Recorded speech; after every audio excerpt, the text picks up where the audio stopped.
was the first state in the country to pass a law banning transitional care for minors.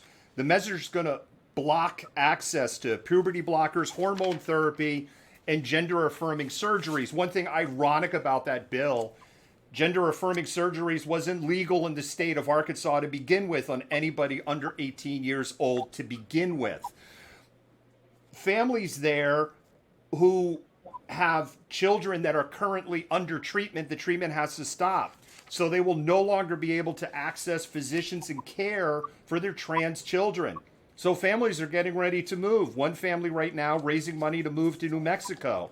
Families in Texas, ironically North Carolina, where anti-trans laws like this only reinforce hate because, hey, I can get away with it, are preparing to move out. Jennifer, 14 states in this country considering anti-trans measures for children who want, when I say children, people under 18 who want to identify with the gender that they feel that they are.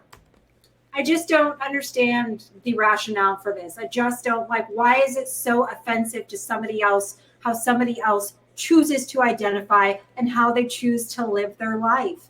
Like, what is it doing to some of you people that somebody feels like they were born in the wrong body, in the wrong gender, or doesn't want to identify by a gender or love somebody with the same gender as them? There's this meme that goes around all the time about gay marriage.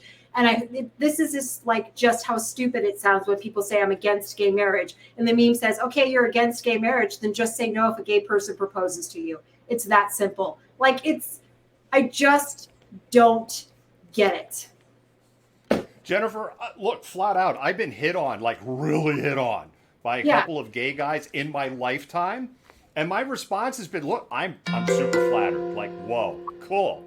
Because gay guys know how to look good. But it's like, it's not my thing, okay?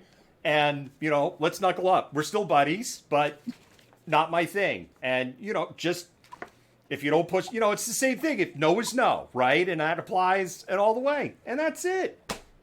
Why is it so hard? So the story we're quoting from was from NBC, identifying one family that's leaving Arkansas for New Mexico. Their child is 17. They're in the middle of hormone therapy at this time. The way that the law is written, even somebody who is undergoing treatment right now is cut off from that treatment, which is medically dangerous for some people. And that was one of the reasons that Asa Hutchinson, the Republican governor of the state, vetoed the bill. That was he expressly stated his concern of the stop of treatment for people that were already under treatment. But Jennifer, just so malcontents know, Jennifer and I, when we do our Malcontented Minutes, we work independently. We don't share the stories. We don't usually find out until about 5 o'clock what both our stories are. And every week, we have the same story. We both picked the North Carolina story. So I'm like, okay, Jennifer got hers in first. I need to go find something else. North Carolina is looking at these anti-trans measures. Oh, wow, really? So white Republicans who want to regulate what's going on in people's bedrooms and their bodies while refusing to wear a mask or get a vaccine, even though Donald Trump invented the vaccine, amazing, bigly, huge, great, want to pass anti-trans measures and now wondering why trans people are getting killed in their states. Yeah, no, it's they're so invested in the traditional gender roles and vision of like society, the nuclear family. Because I was actually talking to somebody the other day, and this French historian and philosopher wrote this book, and it was turned into an article, but it's called Ideological State Apparatuses by Louis Althusser. And he talks about the ways in which the nuclear family and religion and these things are all central to society because it helps to indoctrinate people so they're more apt to participate in capitalism and construct this very specific type of capitalist-friendly society. So there are stakes, there are things at stake for keeping the status quo, and that is normalized gender roles, traditional gender roles, men having the majority of power in the workforce, only having two genders, because it supports, it actually supports capitalism, because it allows them to indoctrinate. Oh God, I'm getting all Marxist. I'm sorry. To indoctrinate people in particular ways that are going to continue to support a capitalist society. It's gross, is what it is. I've expressed many, many times what goes on between consenting adults, two or more, Yeah. behind closed doors, is the business of the consenting adults. And the two key words there are consenting and adult. Now, we could debate all day long, is adult 16, 17, 18, right? Because different states have different ages of consent. Outside of that debate, I don't understand what the issue is. I really just. Capitalism. It's capitalism. Seize the means of production and then date and love whoever the hell you want.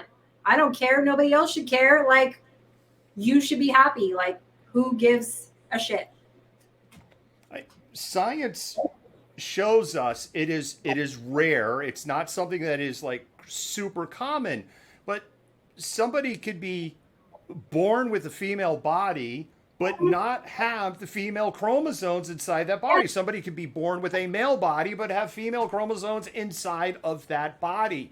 And people that this happens to are in agony. They are in emotional agony because they're not living on the outward, and they're being forced to conform into something that they're not.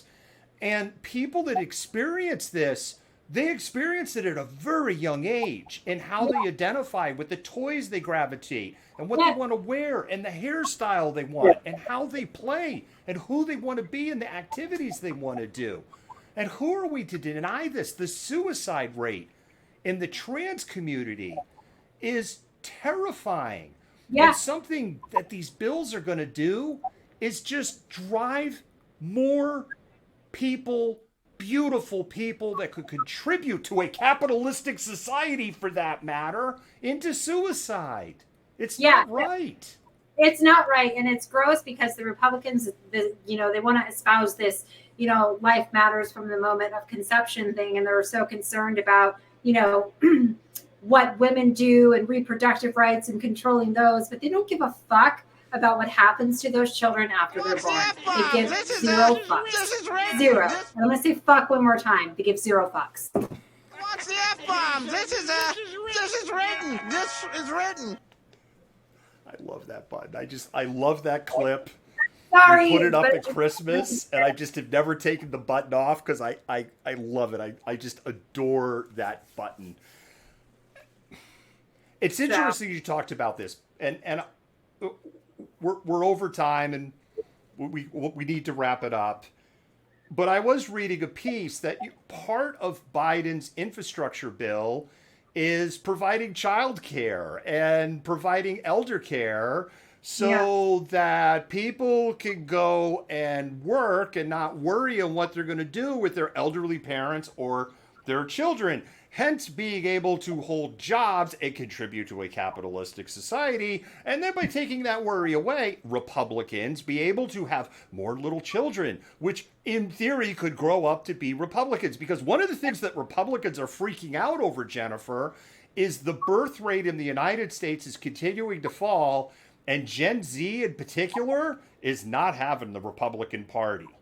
Yeah. So I'm sorry, but everybody, it's ingrained. You get married, you have children, you do this and do that. And I think Gen Z is more open to understanding that, might not be, if they have children, grandchildren, whatever, there might not be a planet left for their heirs to live on. There might be there's racial injustices. There's all of these things. There's great wealth disparities.